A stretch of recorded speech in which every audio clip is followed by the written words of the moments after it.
Hi guys, I want to share with you 5 misconceptions that I've found through emailing back and forth with my clients or just general questions about fitness. The first misconception is when people think that they want to get toned. Now, what is this word toned? Does it mean more muscle mass, less fat, more muscle, more fat, less muscle, less fat? Because some people think toned would be like maybe skinny legs or skinny muscles, which that would probably be less muscular mass than you already have and less fat mass. So it's really misleading to use this word because it doesn't really accurately describe what phase of your plan that you're looking to accomplish. For instance, if you're looking to get more lean muscle, so basically muscle building, you're going to be on a calorie surplus diet. You need to eat more calories, which includes more carbohydrates and more proteins and essentially more fats than you're able to eat to maintain your physique. That would be to build muscle. While you're building muscle, it's almost impossible to build muscle without retaining a little bit of fat because that process is building tissue. And usually when you're building tissue, you store one of each. When you're looking to lean out, get shredded, get more lean, weight loss, people call it weight loss, you're going to most likely target, or you are assuming to target, your fat loss, which means you're going to be on a calorie deficit diet. You're going to be eating most likely less carbs, maybe a little bit less fats, maybe even a little bit less protein than you're normally eating to maintain your physique. So these are basically the two main things you can do to try and change your physique. Get more muscle mass, get leaner, and maybe even gain weight. Maybe get some more fat on you.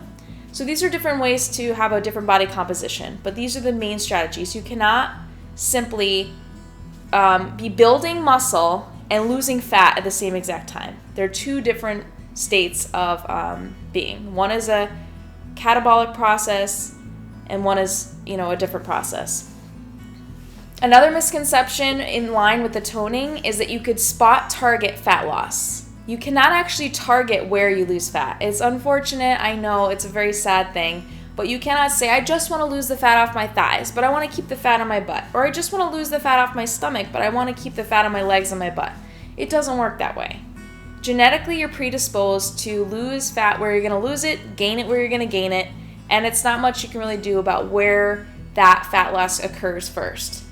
You can continue to lean out, continue to go on a calorie deficit diet, or basically intake less calories than you're expending, and you will, lose fat, and eventually in the target areas that you want. But you cannot spot target those areas. So for instance, if someone says, I'd like to tone my legs, and maybe what they mean is I want less fat on my legs, and they think that doing maybe like a high rep, low weight exercise on their legs is going to tone their legs.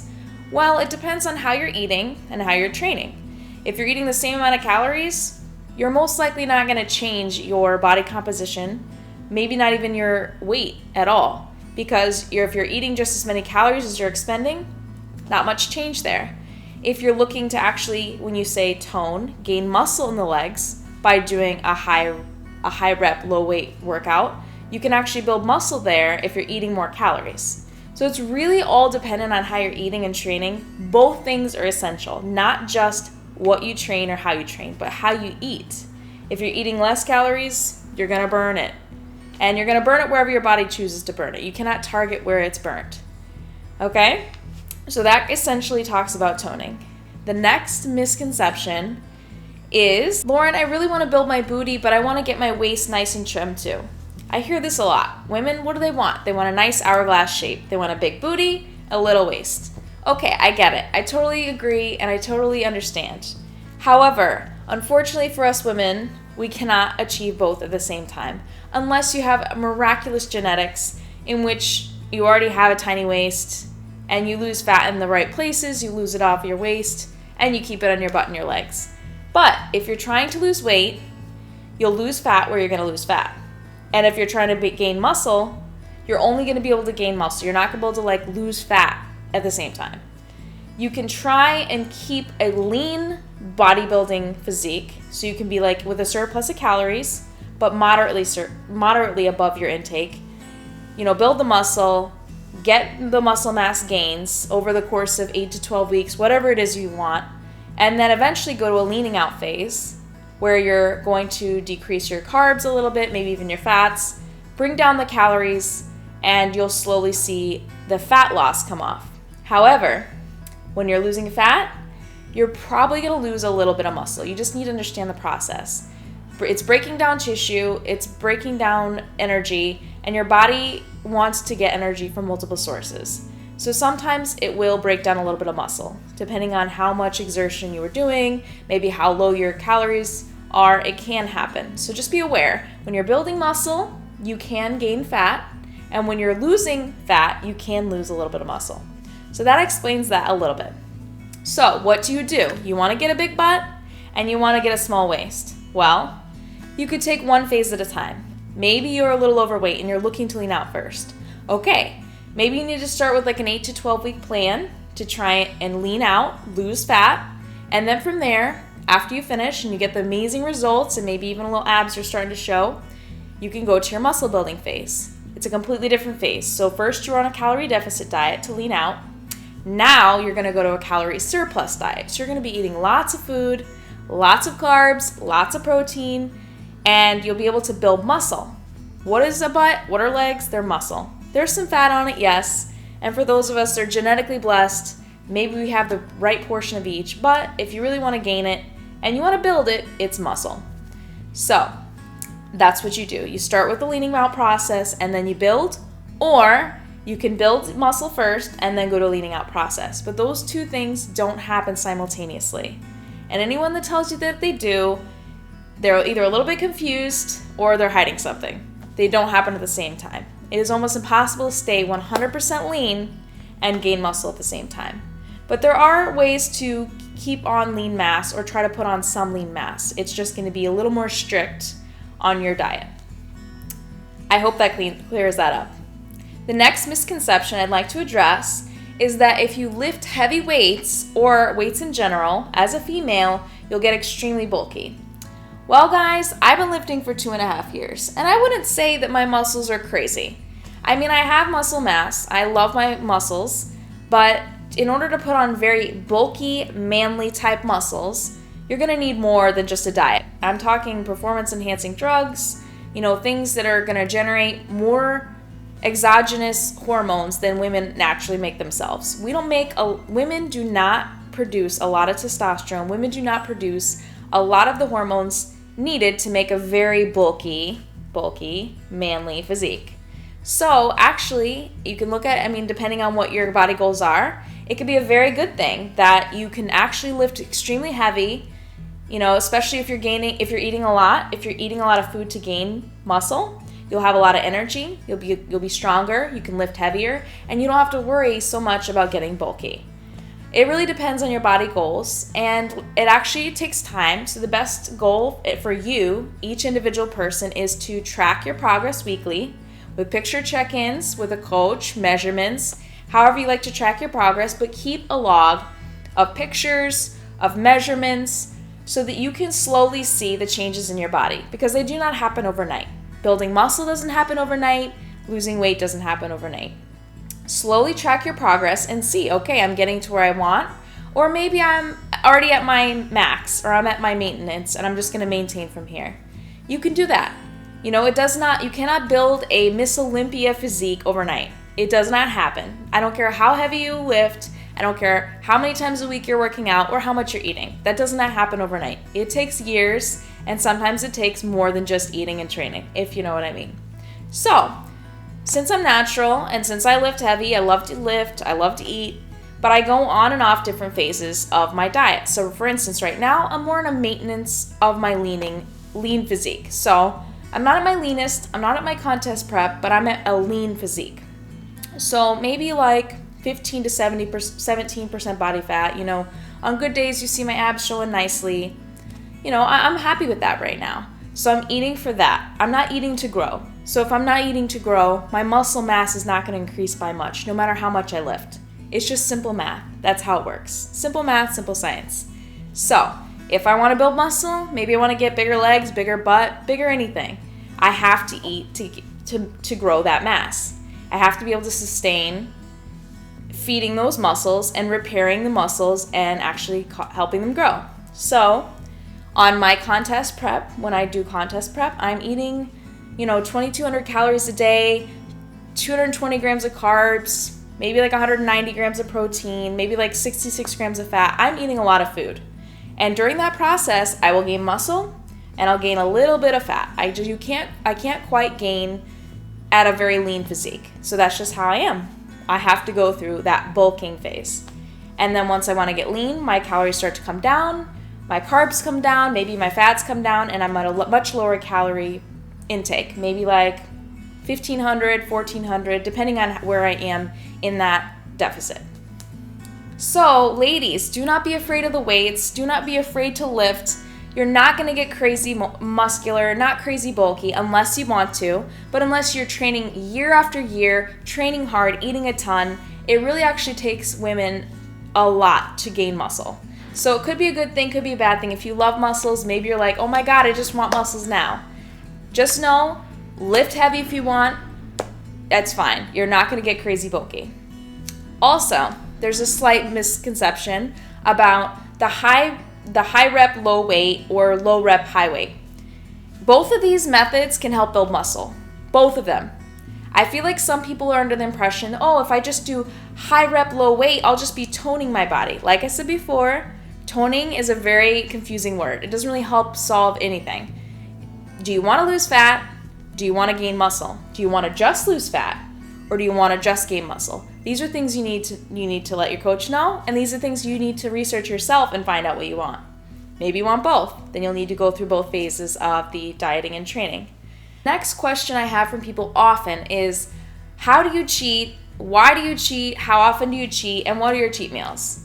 Well, you need to cheat. I've heard some people trying to go weeks on end without doing a cheat meal. There's multiple reasons why this is not good, depending on your goals. If you are on a calorie deficit, that's basically any diet to lose weight. Calorie deficits from what your maintenance level is, your body is going to naturally alter its hormones. Your fat cells produce a hormone called leptin. Leptin affects your brain. It tells your brain, we have enough energy, we're good, you don't have to feed us anymore, we're good. Leptin, when the levels are high, it tells your brain, we are fine, we've got energy for days, we got fat stores for days, we are good. That's what your leptin will do for you. If your leptin levels are low, so if your fat stores are going down, your fat cells are shrinking, your leptin levels are tanking. It's gonna have less hormone to tell your brain, we're good. It's gonna say we're hungry, we don't have enough stores, we don't have enough energy. And then your leptin's gonna tell your brain, we need to eat, we're starving, we're in a starvation mode. This happens in a calorie deficit diet, and the longer you're on one, the lower your levels will go. So basically, to restore your leptin levels, what can you do? You can cheat, have a cheat meal. It's recommended once a week is a great time to restore your leptin levels. So I think if they said after 72 hours or so, research shows that your leptin levels start to drop. 72 hours is 3 days. So you really, by the 7th day, your body really is craving fat. It wants some fat, it wants to be refed. Fats and carbs, these are great things to restore your levels, to tell your brain and to tell your body, we have carbs and fats, we're good. That's what a cheat meal can do for you. That's just on the hormonal level. That's just on the level to keep your body from going crazy and going into starvation mode. However, cheat meals can be amazing. It can quench the cravings that you've been having all week. It resets your sanity. Oh my God, I haven't had a cheat meal. I haven't had a pizza. I haven't had a cookie in a week. A week is a long time to go without sugar or concentrated carbs or a lot of these things, So give yourself a treat. Give yourself a cheat meal. It is good for you to reset your body. Usually the best way to cheat is to go above the number of calories you would normally eat for a meal. So just somehow over. A lot of the diets usually are 300 to 400 calories a meal, so you're going to eat like 1,000 plus calories in that cheat meal. Do not sell yourself short. You eat your normal amount of food that day. Say you're on a 5 meal a day diet. Eat the 5 meals and have a cheat meal. Do not skip meals. Do not cut. Just simply do your normal thing and then give your body a surplus of calories that one day. Don't let it turn into a cheat day. Don't let it turn into a cheat week. You'll start to learn your body, but it is good to do a cheat meal. I know. Ladies, this is a big one. You all seem to obsess over the scale. Please stop this. This is craziness. This is madness. The scale does not know everything about you in any given moment. The scale does not know if you're on your period, if you're being hormonal, if you have any water retention because you ate a lot of salt the previous day. Your scale is not going to tell you any of these factors. It is not going to tell you if you're constipated. It is not going to tell you if you just peed that morning. It is not going to tell you if you had a large meal, a dense meal. It's not going to tell you any of these factors. Your scale simply tells you how much you weigh that day or in any given moment. And if you're not weighing yourself at the same time every day, and your body is not completely on the perfect little schedule of I pee now, I poop now, I eat now, it's never going to be the same. It's going to fluctuate day to day. Do not obsess over the scale. Let me tell you why else you should not obsess over the scale. Your weight changes a lot for all these different factors, but when you start training, maybe you weren't used to lifting weights, maybe you weren't used to a little bit more intake, you might start to gain muscle. Muscle weighs more than fat. Muscle is good. Muscle is our friend. We want to gain muscle. You will not know just by stepping on a scale if you've been gaining muscle or not. You will not know if it's muscle or fat. You will not know how much fat you lost or muscle you gained by stepping on a scale. Stop looking at it. I don't look at the scale. I don't know how much I weigh. I have not looked at the scale in months. And the only times I was looking at the scale was as a guide, a trending guide. So for instance, if you're at this starting weight and you have a goal weight here, maybe every week you could check your weight, or maybe every 2 weeks, 3 weeks. That is a trend that shows you progress, like a downward or upward progress. Okay, so it's a good guide, but it's not the end all, and it's not something to obsess about daily. Please don't even look at it daily. I beg you. Okay, the best things to do are to weigh yourself before starting any body changing diet. Weigh yourself, do measurements around your body, actually measuring the centimeters or inches around certain parts of your body that you hope to change. And you could even do body fat percentage. You can get yours checked. That's another good way. But please do not obsess over weight. Weight is not everything. I weigh about the same that I did 2.5 years ago before I ever went on any crazy diet. My body composition is completely different. I was what you call skinny fat. I didn't have a whole lot of muscle mass. I was just in a skinny fat way. Like I had a nice shape, but that shape was mostly fat. It wasn't mostly muscle. I didn't have a lot of muscle showing. I wasn't as dense in my muscle mass. I wasn't as strong. I had more, like you could see, cellulite in a lot of places. My arms were kind of flabby. I didn't have tone in resting position or when I was flexing. No tone. So please do not obsess over weight. It is not the end all be all. It is not the end result that any of us care about. I'm perfectly fine with my weight, but at the end of the day, I like how I feel. I like how I look at my clothes for the most part. And that's how I want you to feel. I want you to feel happy, look good in your clothes, look good in your pictures, and that's it.